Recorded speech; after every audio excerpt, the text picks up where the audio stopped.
July 11th, 2019 Cumberland County Commissioners Workshop meeting. Please stand and join me in the pledge of allegiance, saying, I pledge allegiance to the flag of the United States of America and to the republic for which it stands, one nation, under God, indivisible, with liberty and justice for all. Thank you. I call this meeting to order at 9 a.m. and at this time I'll open up the floor to public comments. Okay, hearing none and seeing none, we'll move on to agenda item 3, and I'll call on Tammy Bender to discuss the budget resolution 2019-20 regarding budget adjustments. Tammy?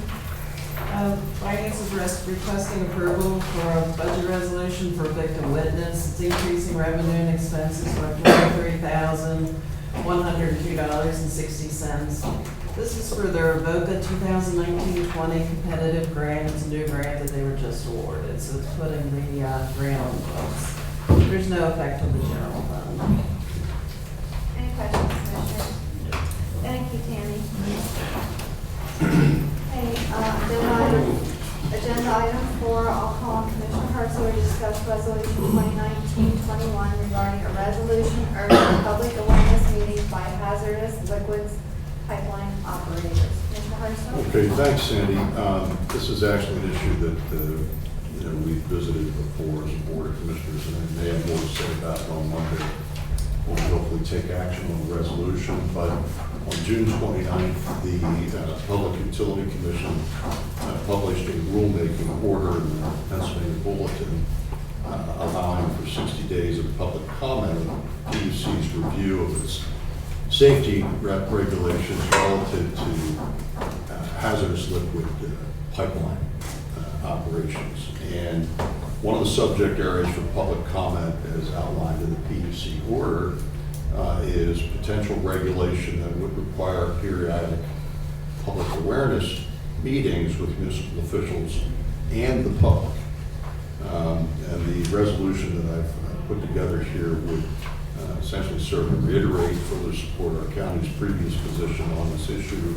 As you know, on at least 3 occasions, the Board of Commissioners and other municipal bodies here in the county had asked Sunoco Pipeline to attend a public meeting to answer any individual citizen questions and concerns, and they backed out, refused to have those meetings.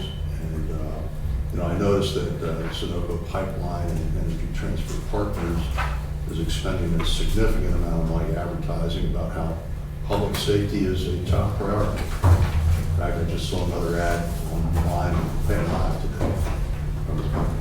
And I think, holding these kind of public meetings, if for citizens in the area of these pipelines to have any questions they have to address is actually important in terms of enhancing the public's trust and safety. So that's what the resolution speaks to. I hope we can adopt it on Monday. And I'm also hoping that perhaps other jurisdictions in the county, municipal jurisdictions and other counties along the pipeline route might consider adopting similar resolutions and sending their thoughts to the Public Utility Commission. Okay, thank you, Commissioner Herzler. Does anyone have any questions or comments regarding Commissioner Herzler's agenda item? Okay, next we'll move on to agenda item 5, and I'll call on Flo to handle the contracts and grants. Flo? Good morning, Commissioners. I'll begin with item 5.1, existing contracts, contract extensions, or addenda with no additional cost or increase to the county. The following agreements: Aging and Community Services, Children and Youth Services, Claremont Nursing Home, Court Administration Maintenance, Drug and Alcohol, and IMTO. Does anybody have any questions or comments on the above agreements? Here we go, we'll move on to item 5, Roman numeral 2. Those are new contracts, vendors, services, grants, and contracts with increases or decreases to the county. And I'll begin by calling on Melissa Smith and also Ray Soto, who are here to discuss the agreements for CNRC. Good morning, Commissioners. The first contract is with Victoria Adams. She provides our barber and beauty service to the residents. This is a renewal of the existing contract.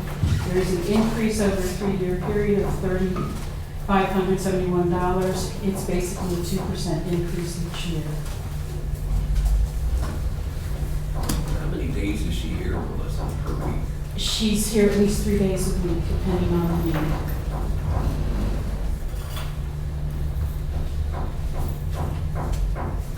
And that kind of the amount of money is for the 3-year period.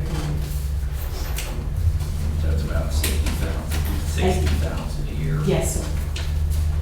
And we do bill residents for that. Medicaid residents get one free haircut a month, and any more than that or any other residents get billed a nominal amount.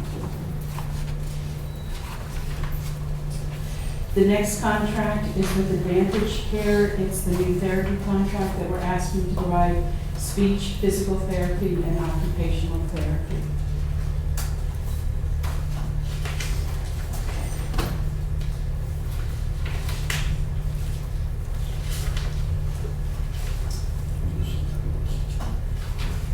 This is $1.9 million. Yeah. I'm missing that one. Packet.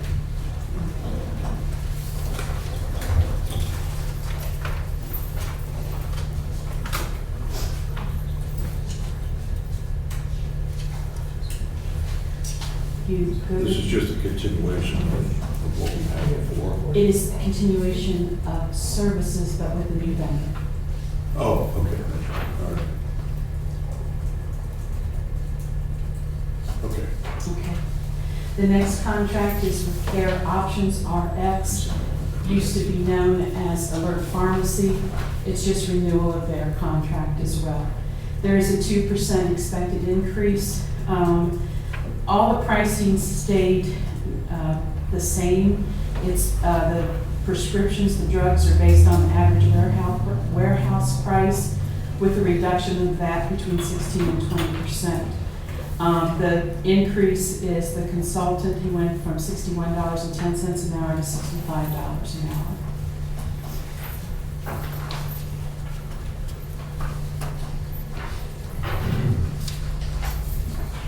The last contract I have is actually voiding a contract with Cerner Corporation. We had at the beginning of the year requested read-only access and have since changed our mind on that. I asked for a refund, and the way I can get the refund is to void that contract and get our $3,132 back. And that's what this contract will do. So there's a replacement contract? They're calling it a contract, but it's voiding the contract with the read access only. It's a little weird, but it's the only way I can get the money back. Okay. Okay, the last contract is this Sodexo addendum. It is a feeding program called Helping Hands. It's a one-time cost of $1,200. What it is we have someone from Sodexo who will train our staff, from 8 to 10 staff usually. We're looking at this for our residential aides to assist the CNAs so that they'll be able to feed the residents as well and assist the aides in doing so. But we will also open it up on a voluntary basis to other non-nursing staff who would like to assist in feeding the residents. It is an 8-hour program. They'll bring a trainer out and train us. It will include our dietitian, who will then become the trainer of any additional staff that come in the future who will be trained. And again, one-time cost of $1,200. Okay, and does this include the resident aides too, that?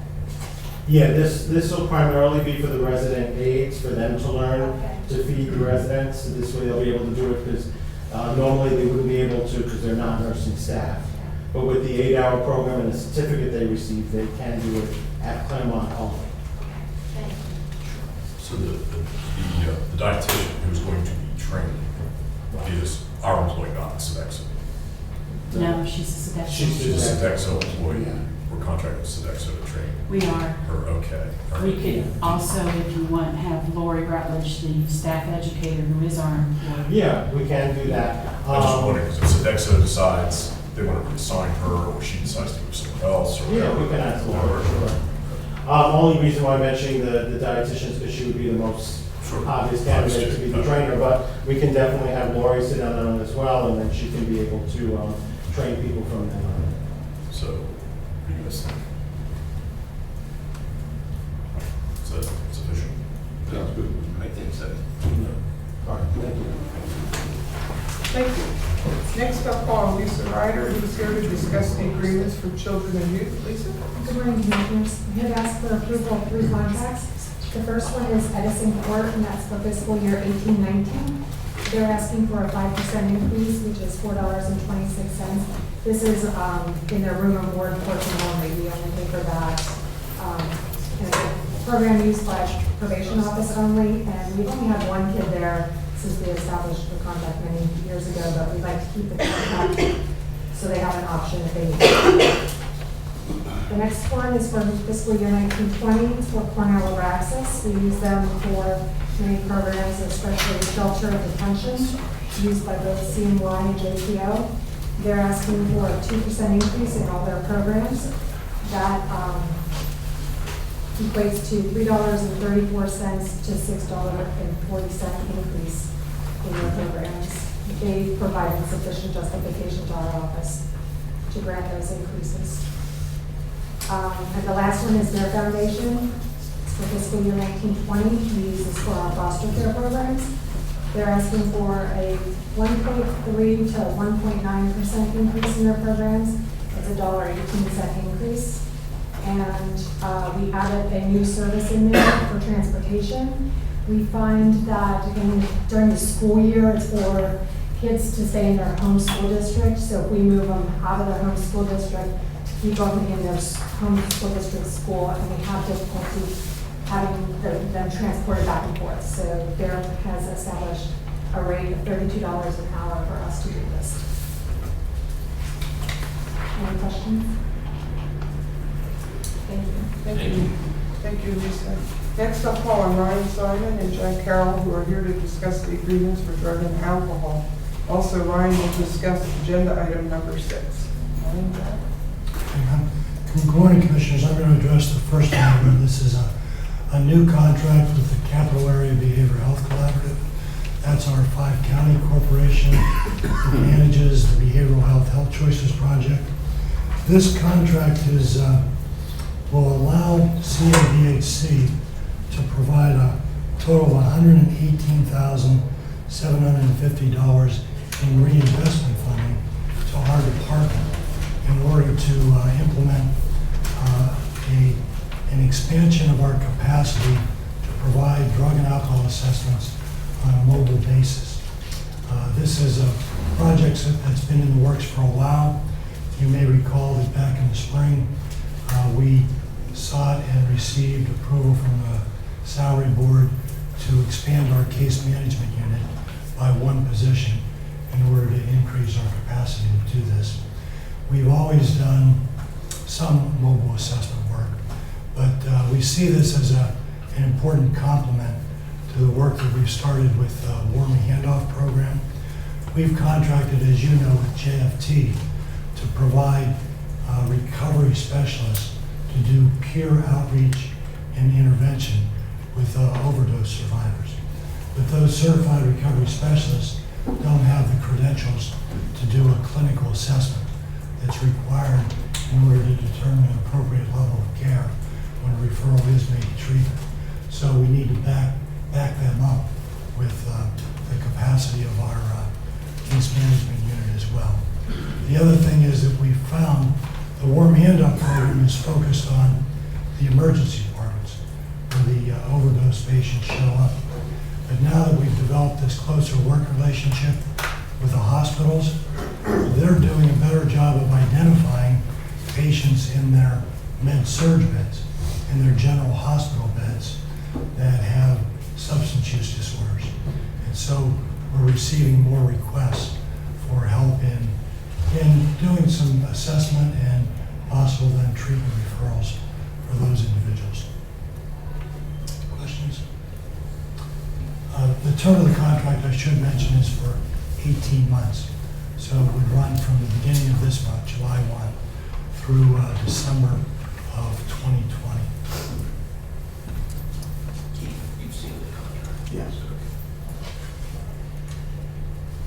Jack, so when you refer to this as, providing mobile fashion, you're talking about Our case managers going to other to locations. going to hospitals, provide to this psych units, to possibly to JFT's recovery center in Lemoyne to provide the assessments. Yeah.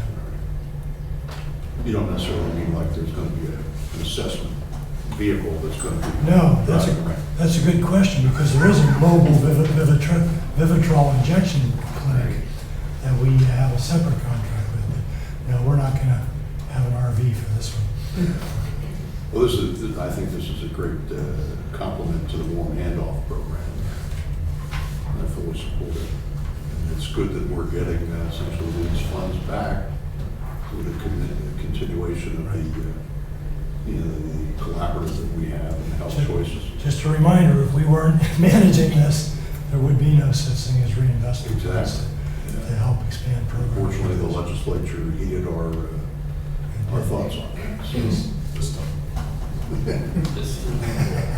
Well, I'm Gotta trying keep to start. it on. It's never permanent. Yeah, never permanent, exactly. No, it is, no. It'll be another challenge next year. Okay, thank you. Thanks, Jack. Good morning, Commissioners. For Kier Incorporated, they're requesting an 8% increase for their halfway house for men and their halfway house for women. Their request was reviewed and approved by their home SCA. JFT, that contract is for the warm handoff. There's a 15% increase. That's due to having a full year with all three hospitals. We figure that they'll be using more, their individuals will be going out more often than what they had been. Substance Abuse Services Incorporated is for their medication-assisted recovery services. That's a 20% increase. And we added an extra full-time person for the entire year. So that's what's getting picked up in that. And then the last one, UHS of PA, they're asking for a 12% increase on their detox and a 3% increase on their rehab. And again, that was reviewed by their home SCA and approved. Then, Brian? yes. On the UHS, what was the cost, the longest cost now? The cost before was, for detox, it was $238 last fiscal year. This current fiscal year, it's $266 per day. And then for rehab, last year it was $224 per day, and this year it's $230 per day. Okay, and then on the heroin, I think it was what, 133? Correct. Last year, and then 144 this year. Thank you. Any additional questions, Brian? And then item number 6, Carlisle Area Chamber of Commerce would like to make a $120 donation to opioid intervention court. We'll use that for recovery support services.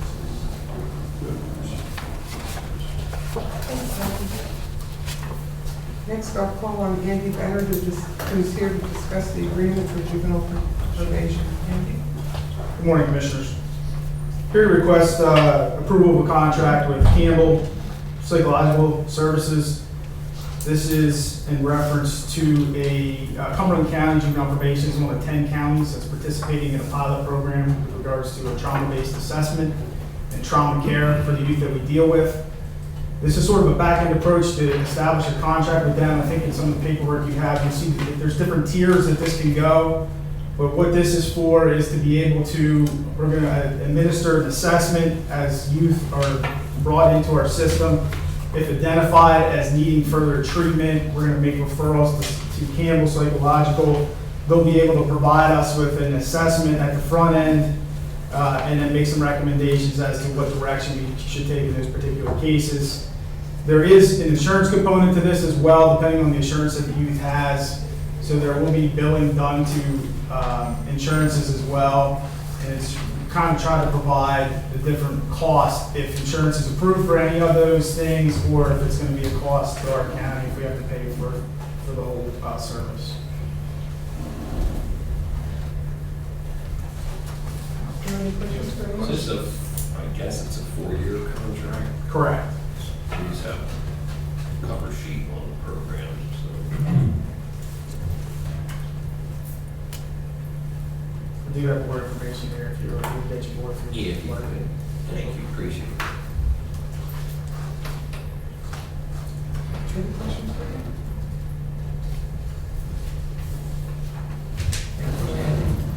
Thank you. Okay, we'll move on to agenda item 7, and Flo Ford will discuss the 2 donations received for the Transit Option Summit.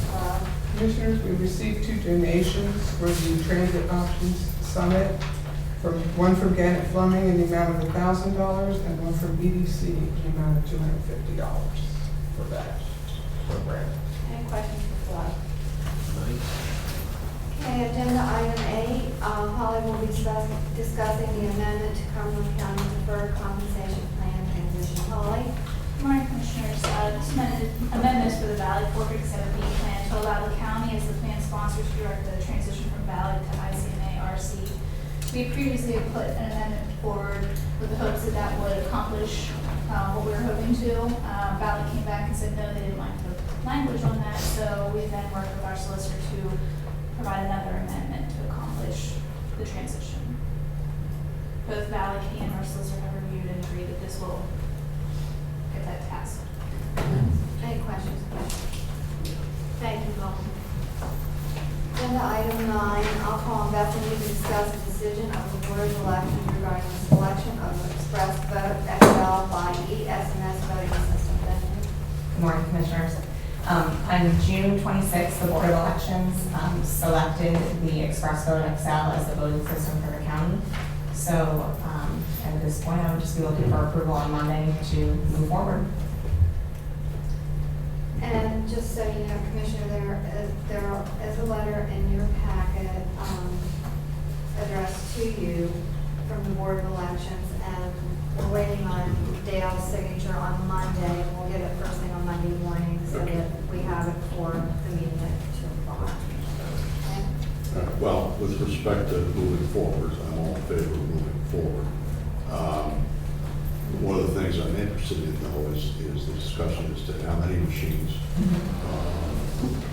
and also whether we're going to take advantage of the company's offer of essentially a 5-year lease purchase arrangement, which, as I understand, doesn't cost us any more, and we would actually get no benefit with respect to paying for it all up front. So those are things that I think we need to be considered, and I definitely would like to see a copy of the agreement that, and I'm sure the solicitor will, with respect to the contract that we're going to enter into with ESNS on this whole thing. So in terms of us making the motion to move forward, I have no problem doing that, but I think we ought to have a discussion on the number of machines and that. I mean, I've talked to Bethany individually, and I know that I think the recommendation from the Bureau of Elections is that, we should look at the purchase of 400 Right. machines,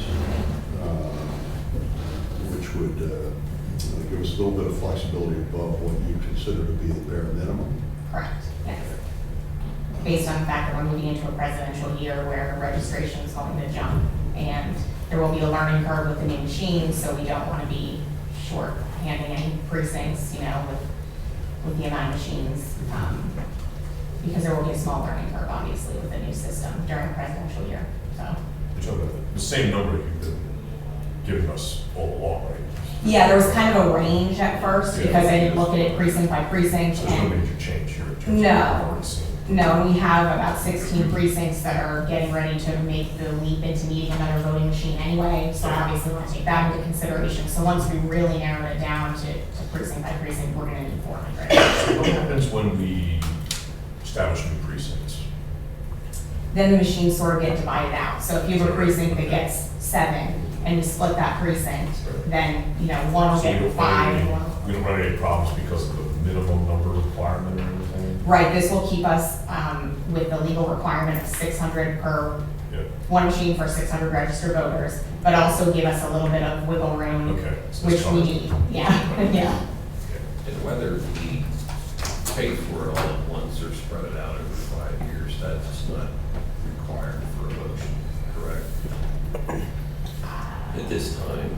I don't think it's- We have a question. So if we were to decide the lease, there's paperwork that would have to come before the board for paperwork. That's supplemental though. I mean, That is it's not- It doesn't have to be part of the motion, Correct, because the cost is going to be the same. correct. Well, and of course, a lot of this has to do with, you know, I was disappointed that the governor vetoed the legislation that was approved by the General Assembly to provide $90 million in funding. But then the governor now has come forward with an idea of how he can do it himself. I see that there's pushback by Republicans in the legislature as to whether the governor has the authority to do that. You know, hopefully, you know, money's on its way to help us pay for this. Yeah. But one of the things that I think we need to find out for sure is, you know, is the reimbursement going to apply to, if we do the lease purchase? I think it will. That's my understanding. I mean, we get no benefit by essentially paying for this all at once. Except for a lack of flexibility and loss of, you know, interest earnings potential. So, I mean, you're right, that can be debated, you know, but I think, you know, we're not getting no additional benefit by paying for it all upfront. So in terms of giving the county flexibility in how it manages its finances, I think, you know, as long as we're going to be reimbursed, hopefully, you know, fully, that the lease purchase would seem to make sense to me. But that's, you know, essentially, you know, those are things that need to be discussed and determined. The 400 number, which we talked about yesterday, is a little bit higher than the 382, which I think you originally had suggested was, you know, what you were looking for. But I think understanding what the conversations that we've had, that it sounds like the 400 is probably something we should go with. But again, that's up to the board to make that final determination. But I'm willing to move forward with the number of machines of 400, authorizing the acquisition of the new system as recommended by the Board of Elections. Dana, is it still Finance's opinion that there's no material benefit to front loading versus? So I recommend that we wait to know what the state is doing and what strings may or may not come along with that. Okay. Just kind of just getting that. Yeah, but, well, here's the other problem. You know, we may not get an answer right away. But we'll wait to find out, but, you know, we want to move forward with this purchase of we have these machines by the end of the year at least, right? December 1st is what I told them. Yeah. And again, get our order in because, I mean, again, I'm just concerned about all 67 counties all buying brand new systems and, you know, being able to acquire them and make sure we have them in plenty of time. I think we're all in agreement. What are we debating? Yeah, exactly. We will take action on Monday. Thank you, Doug. Okay. Okay, agenda item 10, Kirk will be discussing the PP&L utility agreement for Shingle Bridge. Kirk? Commissioners, this is our utility agreement for PPL for relocation of utilities within the right-of-way Sanford Bridge. We prepared the agreement with the help of our solicitor, sent it to PPL, who signed it and sent it back pretty quickly. So it's looking for your approval so we can move that down. Any questions for Kirk? Thank you, Kirk. Next, move on to the commission's liaison reports, and we begin with Commissioner DeFelipe. Thanks, Sandy. Later today, I'll be attending the LEPC meeting, and Monday I will have the library board meeting, so I'll have those reports following the workshop. But for this workshop, I do have a report for the Western Cumberland Council of Governments. It was a somewhat longer than normal meeting, a very good meeting. Matt Stowe from the Conservation District was there, gave a presentation and some updates on the issues we're having in stormwater problems, and did a very good job. And very positive comments from the COG about not only our Conservation District, but our Planning Department, and all the help that they have provided. State Representative Line was there. There apparently is a bill in committee regarding DEP and the permitting process, and the bill, as I understand, is to allow local municipalities more say in the permitting process versus DEP. A lot of complaints about DEP brought up about the fact that they don't want to deal with problems after the fact, and they push it down onto the local municipalities. In fact, Penn Township has created their own local ordinance which requires sign the easements before construction can begin. But we'll see how that goes. Marcus McKnight is working on a resolution for the COG to send to the DEP asking them for more cooperation in the permitting process and to rectify any problems that come up. It was also noted too that just the abundance of rainfall that we have had this year can trump some situations because the water just has nowhere to go. But that was a big topic of conversation, and it's pretty good, and we'll keep you updated. Just a couple updates on the municipalities themselves. Southampton has put an application for land partnership project issues or work. Dickinson Township is close to finalizing their new zoning and Saldo revisions. Again, very positive comments from the county planning department and their assistants. Big Spring, their budget has passed. The school district, Cook Township working on zoning ordinance revisions. And I believe that is it for West Cobb. And that's all I have. Thank you, Commissioner Debo. Commissioner Hartzler. Hey, thanks, Sandy. The Harrisburg Transportation Study Coordinating Committee met Friday morning, June 28th rather. It was reported that HATS, in conjunction with the MPOs of Franklin and Lebanon counties, has commenced a project in contract with Michael Baker Associates to hone in on an I-81 improvement strategy that's aimed at identifying the starting points and prioritizing segments of the interstate in the region that are in the most dire need of upgrades and capacity expansion, so that we're hopefully closer to ready to go when and if financial resources become available. HATS also approved adoption of the Campbell Capital Corridor Safety Plan that was spurred on by the citizens group Camp Hill, the Cumberland Boulevard Safety Task Force, concerned primarily about pedestrian safety in the borough along the 11-15 bypass and 32nd Street corridor to the interchange with 581. The study identifies a series of recommended safety improvements from immediate to short and medium term to long term. Comments to the study from the borough itself and other interested stakeholders being incorporated into the final study.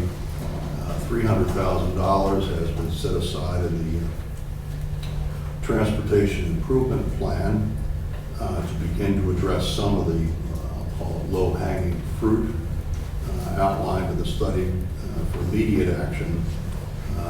Things such as restriping crosswalks, highway painted speed bars indicating reduced speed ahead and signage for the most part. Once I receive a final copy of the report with the incorporated comments, I'll be happy to share a copy with my colleagues. PennDOT reported meanwhile that the Erford Road Bridge replacement project is on target to be completed in October. Resurfacing of 114 should be completed this summer. And the Creekview Road 581 interchange project, which will include the installation of traffic signals, traffic lights, should be finished before the end of the year. The Affordable Housing Trust Fund Board meeting that had been scheduled for this past week has been rescheduled for next week. Yesterday's Agricultural Land Preservation Board meeting was canceled for lack of business. And the Capital Region Council of Governments meets on Monday evening, and I'm going to be in attendance, and that's all I have. I do want to say though that I was pleased to be joined by Commissioner DeFilippo this week, where Representative Gline visited the Claremont Nursing Home to get a better idea as to understanding as to the care that we provide there. And I thank Raymond and his staff for essentially being present and helping to take the representative on a tour of Claremont. So that's all I have. I think they were quite impressed. Thank you, Commissioner Herzog. Commissioner Eichelberger. Okay, handful of things. An update from Justin mentions that the electronic recycling center is back open after being closed for 2 weeks for our paving project out there. So it was a busy week. They had 97 customers, just over 7,500 pounds today, yesterday, and it was yesterday, the day before. So the new paving is big. For the recycling, household hazardous waste recycling events, all 288 spots for the July event are now reserved. So it's going to be a busy day. But they still have August and September openings as well. I'm sure we'll see more promotion for that as well. Let's see here. Kirkstoner informs me there's nothing going on. So I don't have any update for you. That's why it's in his call, sure. That's right. The meeting for next week is canceled, so. Oh, okay. It was canceled out today, so you know. Thanks. They'll show up at 7 a.m. waiting on us. Yeah. Also, the land partnerships were. Yes, we received applications. We received 11 applications. Yes, we're putting committee together, review those, and send them up to the board for your vote. Okay. Was it a general time frame on it? August typically the committee, and then back up to the board. No time. Yeah. Roughly September. Okay, great. NHIDD, next meeting's coming up July 18th. Sue sent me an update saying that the project search has graduated all five, or rather all five of the individuals who graduated in the most recent class have now been placed in jobs. And the third class will have 9 participants. They start in September. And all have been qualified for funding on the Adult Services Programming Board job support. The new budget, of course, is passed, but they have not received any specifics yet. It was approved for IED. Let's see, Annie sent me a quick note here this morning. I wanted to extend thanks to the commissioners for the excellent support and advocacy in terms of maintaining existing health choices program, as we discussed a little while ago. Also, they are working on developing the upcoming human services plan, our annual, and the due date for that is August 23rd. So they're working, of course, with the other human services departments to complete the plan, and then it'll be forwarded up to us at the end of the summer as well. And I believe that's everything I have. Thank you, Commissioner Eichelberger. Agenda item 12, I would like to report that an executive session was held on the following date, 2019. Tuesday, July 2nd at 1:30 p.m. regarding personnel issues. I would like to request an executive session to be held directly after this meeting regarding negotiations, potential litigation, and personnel. Is there any other business that needs to come before the board today?